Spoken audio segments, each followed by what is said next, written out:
A todos, vamos iniciar mais uma aula de geografia e o nosso tema de hoje é Ásia. É um tema extremamente interessante, então peguem seus cadernos e suas canetas e vamos à aula. O continente asiático é o maior continente da Terra. Por conta disso, ele tem uma diversidade muito grande de paisagens. Então, observem aí algumas dessas paisagens. Vejam a diferença entre elas. Nós temos agora o mapa político da Ásia. Observem aí os países que fazem parte desse continente, dando prioridade à Rússia, que é o maior país da Terra. E 70% do seu território pertencem ao continente asiático. O restante fica na Europa. O nome Ásia, ele vem da mitologia.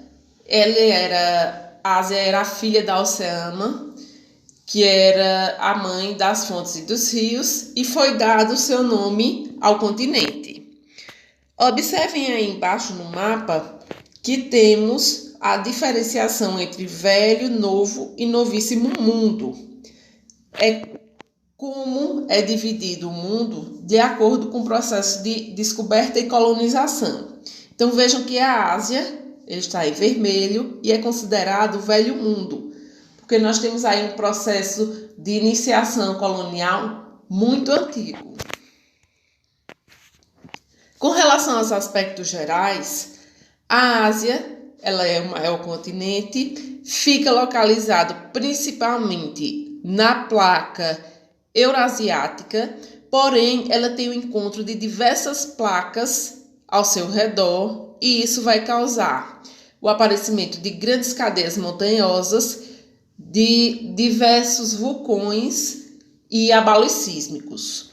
Com relação ao clima, ela fica na zona climática temperada do norte, porém algumas partes ficam na zona polar ártica e na zona tropical.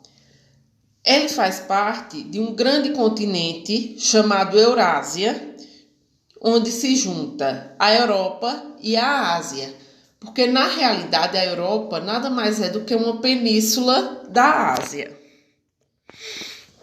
Com relação à sua localização, nós temos o continente asiático praticamente quase todo no hemisfério norte e totalmente localizado no hemisfério oriental. Uma pequena parte de suas ilhas fica no hemisfério sul. As fronteiras e os limites são bem destacados aí. A fronteira entre Europa e Ásia é dividida através dos montes Urais, do Mar Cáspio, do Mar Negro e do Mar Mediterrâneo. Entre a África e a Ásia, nós temos aí a divisão através do canal de Suez. Com relação à regionalização, nós vamos ter várias formas de regionalizar, com vários nomes diferentes.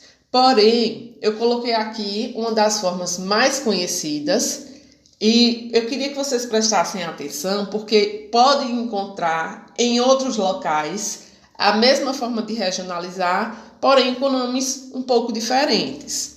Então, nós temos aí o norte da Ásia, que também pode ser conhecido como Ásia Setentrional, ou então parte russa da Ásia, a Ásia Central, o leste da Ásia, que em alguns cantos pode ser dividido aí em Extremo Oriente, a parte oeste, que também pode ser conhecida como Oriente Médio, o sul e o sudeste asiático. Com relação às características gerais, nós temos aí o maior continente em extensão, também é o continente mais populoso do mundo. Por conta disso, tem uma grande diversidade étnica, é o berço das principais religiões, é o continente onde existe o mais alto ponto da Terra, que fica lá no Monte Everest. No entanto, também é o local mais baixo da Terra com relação ao continente, que é no Mar Morto. Tem uma grande estabilidade tectônica devido a ele estar localizado aí no encontro de algumas placas. Possui 45 países e tem uma grande diversidade climática, desde o clima polar ao desértico. E nós podemos aí destacar com relação a essa parte de geografia física, o Círculo do Fogo ou Cinturão de Fogo, que é onde nós temos uma série de vulcões que aparecem, o deserto de Gobi, que é um grande deserto que nós temos, e a Cordilheira do Himalaia, que é onde fica o Monte Everest. Com relação à economia, nós temos as maiores reservas de petróleo do mundo, os tigres asiáticos, o Japão, a China, o Oriente Médio e a Índia como destaques.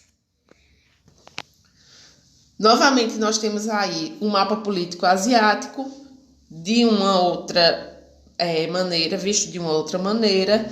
Então, observem esses países, vejam aonde eles se localizam, quem é vizinho de quem, para que nós possamos entender melhor essa proporção asiática. As paisagens, com relação às fronteiras, nós temos aí os Montes Urais, que separam a Europa da Ásia, pela Rússia, o Mar Cáspio, o Mar Negro e o Mediterrâneo, através do Estreito de Bósforo. Embaixo nós temos a Papua Nova Guiné, que é a fronteira a partir da Oceania, lá no sul. E aí algumas fronteiras da Ásia com a África, que é o Mar Vermelho e o Canal de Suez. O mapa físico da Ásia com relação a relevos. Então, quanto mais escuro, mais avermelhado escuro for, mais alto é. Quanto mais verde, mais baixo é. Então, observem aí que na parte um pouco mais ao sul, nós temos o Himalaia, onde tem a tonalidade mais escura e é a área mais alta, que tem uma altitude acima de 4.000 metros. Com relação aos tipos de relevo e alguns tipos de rios, nós temos a planície da Ásia. Essas planícies estão na borda do continente e em áreas banhadas por grandes rios. Se destacam aí a Sibéria, que fica no território russo, os rios Sirdária e Amudária, a leste do Mar Cáspio, os rios Tigre e Eufrates, que ficavam na antiga Mesopotâmia, que hoje é o Iraque, os rios Indo e Ganges, que ficam ao sul do Himalaia, passando aí pela região da Índia, os rios Amarelo e Azul, no extremo leste do território chinês. E o que é uma planície? É uma área geográfica com pouca ou nenhuma altitude, ou seja, plana, sem muitas montanhas, sem o aparecimento de montanhas. E nós temos aí a apresentação da planície mesopotâmica, que se localiza no Iraque e corta os rios Tigre e Eufrates. Essa área ajuda no setor, predominantemente no local, que é a agricultura. Assim, eles podem utilizar também a pesca, eles utilizam os rios para fazer irrigação e obter energia por construção de hidrelétricas. Os planaltos da Ásia. O tipo de relevo predominante no continente são os planaltos. Eles estão como divisores de bacias hidrográficas e as nascentes de alguns rios estão nesses planaltos. Não é que os rios sejam de planaltos, mas que suas nascentes são, como o caso do rio Ganges, Indo, o Amarelo, o Azul e o Obi. E o que é o planalto? É uma classificação dada a uma forma de relevo constituída por uma superfície elevada com cume mais ou menos nivelado, geralmente dividido por erosão eólica ou das águas. São como alguns topos retos que podem acontecer, com superfícies topográficas que podem ser regulares ou não. É convencionado designar o planalto apenas a formas de altitudes maiores de 300 metros. Então, nós temos aí o surgimento de alguns rios a partir de planaltos. Lembrando, eles não são rios totalmente de planaltos, apenas a sua nascente fica nos planaltos. E as depressões? As depressões são áreas de terreno situado abaixo do nível do mar, que são chamadas depressões absolutas, ou abaixo de regiões vizinhas, que são chamadas depressões relativas. Como exemplo, nós temos aí uma depressão absoluta, que é o Mar Morto, que pode chegar a menos de 416 metros com relação ao nível do mar. E as montanhas, que são formas de relevo, que apresentam grandes elevações. Lembrando, apesar da elevação do planalto ser alta, para ser considerado montanha, é necessário que tenha aí a junção de duas placas tectônicas, onde uma vai subir em cima da outra. Então, para ser montanha, tem que ser dessa maneira. Uma placa tectônica sobe em cima da outra. Por conta disso, o relevo é considerado jovem e as montanhas não param de crescer. Então, nós temos aí alguns exemplos de montanhas, onde o principal é a Cordilheira do Himalaia. Uma outra coisa que acontece muito na região são os famosos tsunamis. Em 2004, ocorreu um grande tsunami aí na parte do Pacífico, onde pegou boa parte da Indonésia e da Malásia, destruindo muita coisa. Onde nós vamos ter aí 150 mil mortos, 70 mil desaparecidos, 125 mil feridos e mais de 1 milhão de desabrigados, com prejuízo estimado de 10 bilhões de dólares. Por quê? Porque é uma região muito instável. Com os terremotos acontecem na Terra, pode acontecer maremotos, e esses maremotos vão causar esse deslocamento da água em grande velocidade e aí dá um grande potencial de destruição. Em 2011, houve também um tsunami no Japão, onde houve um grande acidente na usina de Fukushima, que era uma usina nuclear lá, que começou a liberar radiação. Então, ele foi tão grande que foi um tremor de magnitude 8,9, que foi considerado o 7º maior da história. A destruição foi muito grande e vocês podem ver aí embaixo o desenho da formação de um tsunami. Uma outra característica interessante são os sistemas de monções. No Sudeste e no Sul da Ásia, ocorre o regime de monções, que é caracterizado por chuvas intensas de junho até setembro, que são chamadas as monções de verão, e por um período de seca entre março e abril, que são chamadas as monções de inverno. Durante as monções de verão, quando os ventos sopram do Oceano Índico em direção ao continente, o Himalaia representa uma barreira para a umidade, contribuindo aí para a ocorrência dessas chuvas tão grandes. Então, durante o verão, a água do Índico vai soprando através dos ventos, e como nós temos aí uma barreira natural que é o Himalaia, antes de chegar ao Himalaia, chove-se torrencialmente.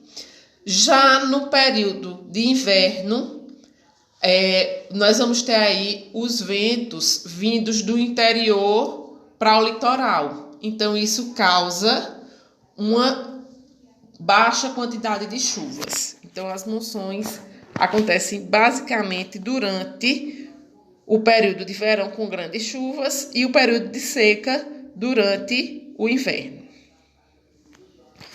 Com relação à formação do Himalaia, ele se distribui entre Butão, China, Índia, Nepal e Paquistão. Além de ter as maiores altitudes da Terra, é o conjunto de montanhas mais jovens do planeta, formado nos últimos 50 milhões de anos, resultado da colisão da placa continental indiana do sul do continente asiático. Outra coisa importante é que o Himalaia ele não para de crescer. Todos os anos ele cresce alguns centímetros. Com relação aos climas e regiões da Ásia. Então, nós vamos ter aí o clima também voltado para a vegetação local, claro, porque o clima é diretamente ligado a esse processo de vegetação. Nós vamos ter vários tipos climáticos e observando que a parte superior, a parte mais ao norte, é mais frio, clima tipo frio ou polar, e à medida que vai descendo, vai se tornando climas mais quentes, desde o tropical ao equatorial. A vegetação foi devastada em grande parte por conta da extração de recursos naturais, da prática agrícola e pecuária, do processo de urbanização e de industrialização. Então, nós temos aí o clima e a vegetação ligada a ele. O primeiro aí é a tundra, que é ligada ao clima polar. Essa é uma vegetação baixinha, mais rasteira, e que só sobrevive aí no clima polar, porque tem a capacidade de se regenerar após descongelar o clima. A segunda é a taiga, também chamada de florestas de coníferas, porque as plantas parecem cones, como pinheiros. Ela é intensamente explorada para a parte de madeira e de celulose, e ela ocorre em climas do tipo frio e frio de montanha. A taiga é considerada a maior floresta do mundo, porque ela ocupa boa parte do território da Rússia. Lembrando, a floresta amazônica é a maior floresta equatorial, tá? Não confundam com a maior floresta do mundo, ela é a maior floresta equatorial do mundo. E a taiga é a maior floresta em si, em quantidade de plantas, de terreno do mundo. Aí embaixo nós temos a floresta temperada, que vem em climas temperados. Ao lado, a vegetação mediterrânea, em climas mediterrâneos. Como exemplo aí ele dá o olival, que é uma planta que dá a azeitona, né? Faz o azeite de oliva e é típica de climas mediterrâneos. Nós temos o desértico, com seu tipo de vegetação desértica, as cactáceas, que são chamadas também de xerófilas, de clima semiárido, a floresta tropical para um clima tropical, a floresta equatorial para o clima equatorial e a savana também presente em climas chamados tropicais. Com relação também à floresta temperada, ela vai aparecer no Japão e na Ásia. Essa floresta é muito exuberante, principalmente nas faixas litorâneas, onde a umidade do ar é muito elevada. Nós temos aí a vegetação de alta montanha, que acontece nas cordilheiras do Himalaia e é composta por arbustos, gramíneas e coníferas. As xerófitas, que podem acontecer no deserto de Gobi, na Mongólia, Elas são plantas adaptadas a baixas condições de umidade do ar e solos bem fracos. E as estepes, que acontecem aí no Cazaquistão, que é uma vegetação pobre que compõe-se basicamente de herbáceas. Aí nós temos a tundra, que suporta baixas temperaturas, e as coníferas, que são formadas por pinheiros. Então, terminamos aqui e vamos para a videoconferência.